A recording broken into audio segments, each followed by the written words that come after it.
बिस्मिल्लाहिर्रहमानिर्रहीम। अस्सलाम वालेकुम। आज की वीडियो में हम बात करेंगे कि जब आप अपने प्रोडक्ट्स को दराज के वेयर हाउस में एफबीडी के लिए भेजते हैं और वो इनबाउंड हो जाता है, उसके बाद दराज आपसे किस मद में, कितने दिनों में, कितने पैसे चार्ज करता है। तो इसके लिए हम दराज यूनिवर्सिटी पे आते हैं और यहाँ पर हमने इन्वेंट्री स्टोरेज पॉलिसी को खोला है।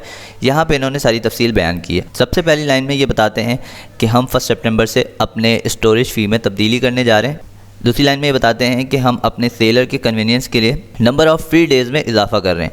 यानी कि जब आप पहले दराज के वेयर हाउस में अपने प्रोडक्ट्स स्टोर करवाते थे तो पहले 30 डेज़ के लिए आपको बिल्कुल मुफ्त में स्पेस मिलता था, और अब जो है वो 90 डेज़ के लिए आपको स्पेस मिला करेगा 1 सितंबर से, और आप 90 दिनों तक किसी भी किस्म के कोई भी चार्जेस अपने प्रोडक्ट को स्टोर करवाने के लिए पे नहीं करेंगे। तीसरी लाइन में वो ये बताते हैं कि आपका जो प्रोडक्ट है वो दराज के वेयर हाउस में जितनी जगह लेता है क्यूबिक फीट के टर्म में, तो उस हिसाब से आपसे दराज फ़ीस चार्ज करता है, और इस फ़ीस में कुछ ना कुछ टैक्सेस भी एप्लीकेबल होते हैं, ख़ास तौर पे वीएटी इसमें एप्लीकेबल होता है। यानी कि जो चार्जेस दराज लेगा उस पर आपसे वो वीएटी भी चार्ज करेगा अलग से। इसके लिए उन्होंने एक चीट शीट दी है, वो ये शीट है कि सबसे पहले अगर 0 to 90 डेज़ तक आप दराज के वेयर हाउस में अपना इन्वेंट्री स्टॉक करवाते हैं तो उस पर आपसे कोई चार्जेस नहीं है। उसके बाद 91 to 120 डेज़ के दरमियान में आपके जो प्रोडक्ट्स दराज के वेयर हाउस में स्टॉक होंगे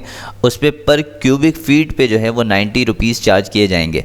अब वो 91 डेज़ पे अगर जैसे ही 91 डेज़ हुए वैसे ही आपसे चार्जिंग शुरू हो जाएगी। वो 91 to 120 डेज़ के दरमियान कैलकुलेट की जाएगी और पर क्यूबिक फीट पे आपसे मंथली बेसिस पे 90 रुपीज़ चार्ज किए जाएंगे। उसके बाद अगर 121 to 150 डेज़ के दरमियान किसी दिन तक लाई करता है तो आपसे 120 रुपीज़ पर क्यूबिक फीट के हिसाब से चार्ज किया जाएगा, और अगर 150 डेज़ से ऊपर जाता है तो फिर पर क्यूबिक फीट पे 150 रुपीज़ चार्ज किए जाएंगे। और इसके बाद इन्होंने एक एग्जाम्पल से स्टोरेज फ़ी कैलकुलेशन को समझाने की कोशिश की है।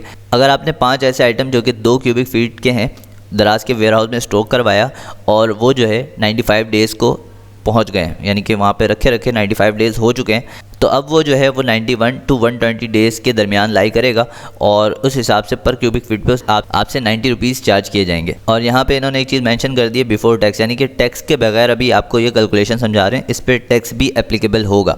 अब 5 आइटम है, अब वो ये 5 प्रोडक्ट्स नहीं है, ये 5 आइटम है। अगर सपोज़ करें एक आपका प्रोडक्ट है वाटर बोतल और उसके 5 पीसेस, तो वो 5 आइटम्स बनते हैं। उनकी मेजरमेंट अगर 2 क्यूबिक फीट है और वो 95 डेज़ यानी 91 to 120 डेज़ के दरमियान लाई कर रहे हैं, तो आप उनकी मल्टीप्लिकेशन इस तरह से होगी और फिर उस पर आपसे 900 रुपीज़ चार्ज किए जाएंगे। यानी कि 5 आइटम्स को आप 2 क्यूबिक फीट से मल्टीप्लाई करेंगे जिसका रिज़ल्ट 10 बनेगा, और उसके बाद आप 90 से मल्टीप्लाई कर देंगे तो वो 900 बन जाएगा, और आपसे मंथली बेसिस पे 900 रुपीज़ चार्ज किए जाएंगे। और इसके बाद इन्होंने विजुअली तस्वीरों के ज़रिए ये समझाने की कोशिश की है कि ये क्यूबिक फीट किस तरह से मेजर किए जाते हैं। याद रखें जब हम प्रोडक्ट अपलोड कर रहे होते हैं तो वहाँ पर हमें लेंथ, विड्थ और हाइट दी हुई होती है जो कि इन टर्म्स ऑफ सेंटीमीटर होती है। अगर आप उस लेंथ, विड्थ और हाइट को आपस में मल्टीप्लाई करके उसको फीट में कन्वर्ट कर दें तो वो क्यूबिक फीट बन जाएगी। तो ऐसे ही आपने करना है, इस तरह से ये कैलकुलेशन होती है।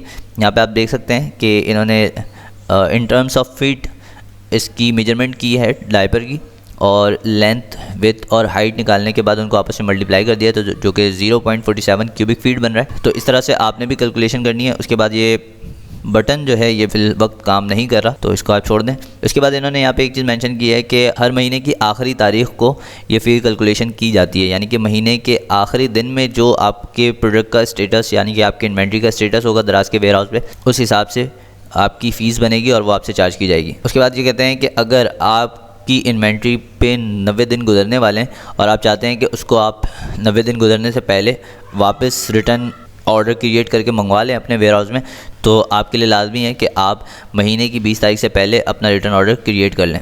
जब आप रिटर्न ऑर्डर क्रिएट करेंगे तो 4 से 5 दिन लगेंगे उस प्रोडक्ट को पूरा प्रोसेस होने में, वो अप्रूव होने में और फिर वो वहाँ से डिस्पैच होने में। आखिर में इन्होंने टैक्सेस के बारे में बताया है कि टैक्सेस जो हैं वो आपसे वीएटी चार्ज किए जाएंगे। जैसे कि सिंध की जो वीएटी है वो 13% है, तो सिंध के सेलर्स के लिए 13% होगी, और पंजाब के रीजन में है तो वो 16% होगी। तो ये टैक्सेस आपसे इस पे चार्ज किए जाएंगे, यानी कि जैसे ऊपर 900 रुपीज़ बन रहे थे तो उसका जो 13% होगा या 16% होगा वो आपको उसके ऊपर से पे करना होगा। इसके अलावा दराज आपसे पैकिंग वगैरह पे कुछ भी चार्ज नहीं करता। यहाँ पे एक और गुमान है लोगों का कि वो ये समझते हैं कि दराज के एफवीडी पे प्रोडक्ट दे देने के बाद प्रोडक्ट्स के बारे में सवाल जवाब जो होता है, जो चैटिंग होती है, वो दराज खुद करता है। तो ऐसा नहीं है। प्रोडक्ट आपका एफवीडी में भी हो तो भी आपको चैट्स रिस्पांस खुद मेंटेन करना पड़ता है, आपको खुद जवाब देना पड़ता है, यानी कि कस्टमर सपोर्ट आपने खुद ही देखना है अपने प्रोडक्ट के मुतालिक। तो ऐसा नहीं है कि एफवीडी पे भेजने के बाद आप इससे बरूज़ ज़िम्मा हो जाएंगे। इसके अलावा पैकिंग और दीगर मामलात में दराज आपसे किसी भी किस्म की फ़ीस चार्ज नहीं करता। इवन अगर आपने पिकअप का आईओ क्रिएट किया और वो अप्रूव हो गया है तो उस पर भी दराज आपसे पिकअप पे भी कोई किसी किस्म की चार्जेस नहीं लेता। और आप अगर ड्रॉप ऑफ के लिए जाते हैं तो फिर आप जो भी आपका एक्सपेंस आता है वो आपकी अपनी ज़िम्मेदारी है। उम्मीद है आपको वीडियो समझ में आ गई होगी। मज़ीद इस तरह की वीडियोज़ के लिए हमारे इस चैनल को सब्सक्राइब करें। मिलते हैं अगली वीडियो में, तब तक अपना ख्याल रखिएगा। अल्लाह हाफ़िज़।